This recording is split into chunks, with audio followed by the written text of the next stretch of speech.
Hello and welcome back to today's video. Today we're going to be talking about the tier 9 British medium reward tank, the Cobra. This tank is going to be available throughout 2024 through the Battle Pass token system, and we're going to have a look at this tank today through some gameplay and its statistics, and then towards the end I'm going to recommend what equipment and field mods you should take on this tank. Let's get right into it. So let's have a look at some gameplay for the Cobra. As I said in the intro, this tank is available through the Battle Pass. It's going to cost you a large number of tokens. You know, we are talking 24 tokens here to pick this tank up. So you are definitely going to have to save for at least 1.5 seasons of the battle passes here to be able to pick this tank up. But is it worth the investment? That's what this video is going to hopefully help you answer. Well, kind of what is the Cobra? Well, as you can see, it's an auto reloader. And as you can probably see by looking at the ammo loadout and looking at the standard B and bat chat, it has Hesh. Yeah. So, you know, your experiences with Hesh will probably be with the FE4005 and the Super Conqueror. Yeah, this thing has that. 4 of them. Yeah. You can now kind of see where we're going here. It has Hesh with 490 alpha. Yeah. Pretty strong, right? You know, we're talking 490 alpha with 210 millimeters of pen. And you're going, 210 pen? That's not a lot. Yeah, but it's enough. The Cobra excels with its Hesh. It is pretty simple as, you know, 210 pen, it isn't a lot, but it is enough to do things like this. Yeah. The sides of tanks tend to not have 210 millimeters of armor. So if you catch the side of, you know, even tier 10 heavies, TDs, medium tanks, everything, yeah, you just pen it. You know, when you are firing, you know, 490, your clip potential is absolutely insane. You have got just shy of a 2,000 damage clip. Which, oh yeah, you deliver with 1.5 seconds intra-clip reload. It takes you 4.5 seconds to deal just less than 2k damage. Pretty strong. Yeah, pretty strong. And as you can see already, we are 3 minutes into this game, and we're already up to 3.6k damage. Yeah, pretty strong. Well, DPM-wise, this tank doesn't have the highest DPM in terms of when you look at it compared to traditional single-shot tanks. You know, it does only have 2.2k, that's base, obviously. This thing can't run a gun rammer because it is an auto-reloader. So the only way you are going to be able to increase this thing's DPM is through Adrenaline Rush and Vents, essentially. Vents is going to be your biggest increase of DPM. So this thing doesn't have a lot of DPM, but the fact that it can do all of its DPM in 4.5 seconds, yeah, it's a bit strong. However, you do your 2,000 damage essentially, but then you do have to reload for basically 45 seconds.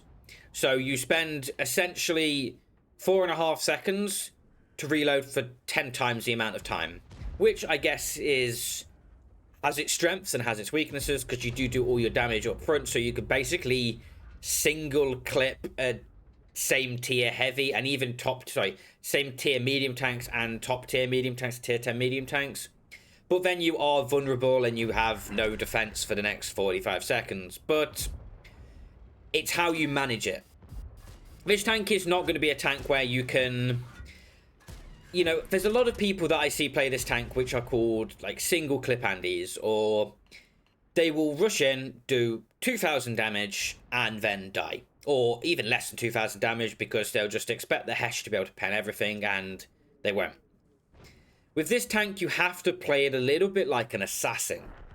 You know, you don't want to be the first tank around a corner. You ideally don't want your opponents to know that you're there.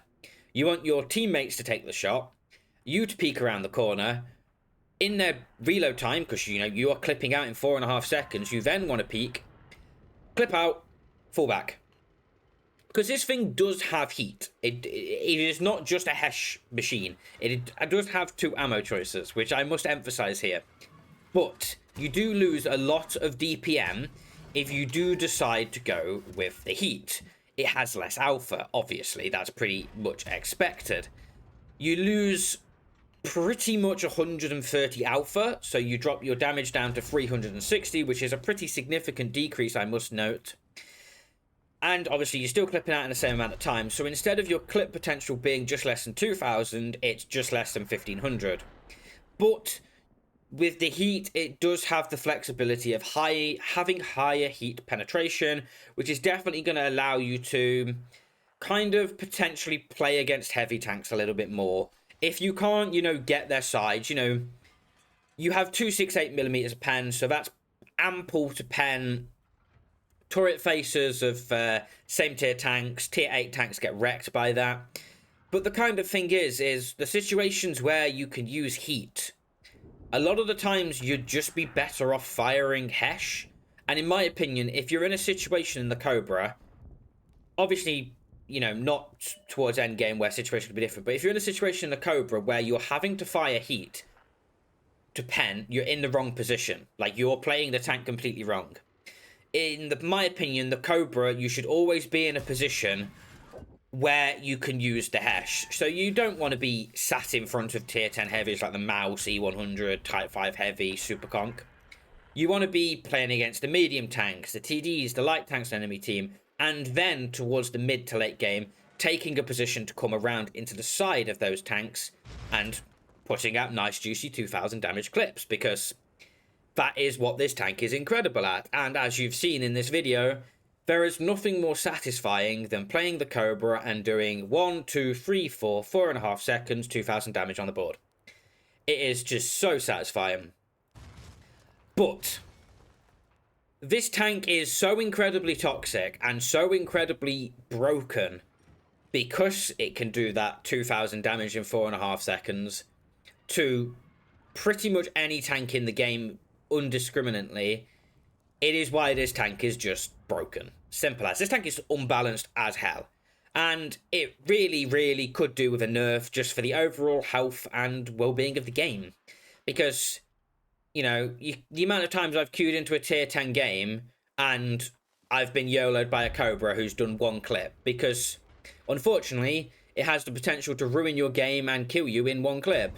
And you really don't have a say about it. You do one shot back and that is it. Because, unfortunately, that is the Cobra style of gameplay, of YOLO in, do a clip, and die.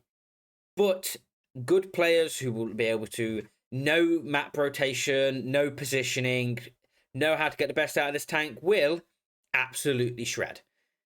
So, let's kind of wrap this up now and let's have a look at some equipment and field mods for this tank. So, for equipment for the Cobra, for your first setup, I recommend you take V-stabs, turbo, and improved aiming. This setup is definitely geared towards a more open, kind of field-based map where you're going to be a little bit further away from your opponents. The improved aiming is just going to help with the general kind of gun handling statistics of this tank. Same with the V-stabs, and the turbo will allow you to rotate and traverse the map a little bit quicker. Then, once you've progressed through the field mods, for your second setup, I recommend you take V-stabs again, turbo again, but this time swap out the improved aiming for hardening. This is going to be more aimed towards a kind of city-based map where you're going to have to be peeking, taking a shot, and then trading for your entire clip. The hardening will mean you'll be able to take maybe a little bit more of a shot, and it'll just generally mean you're a lot more proficient at trading effectively. So, let's look at field mods now. Well, for field modifications, once again, it's going to be pretty simple, kind of your generic tier 9 medium tank kind of field mods. But firstly, you're going to want to be taking module durability increase, which is the left-hand one. Secondly, improved sight, which is the right-hand one. Thirdly, anti-reflective headlights coating, which is the right-hand one. And finally, new aiming gears, which is the right-hand one. So, let's go into the outro of this video now and wrap it up. So, thank you for watching today's video. And if you did enjoy it, don't forget to like, comment, and subscribe. And let me know your opinions on the Cobra down in the comments below. We're going to be going for 1,000 subs by June, so why not subscribe and become a part of that? And I'll see you all in the next one. Bye!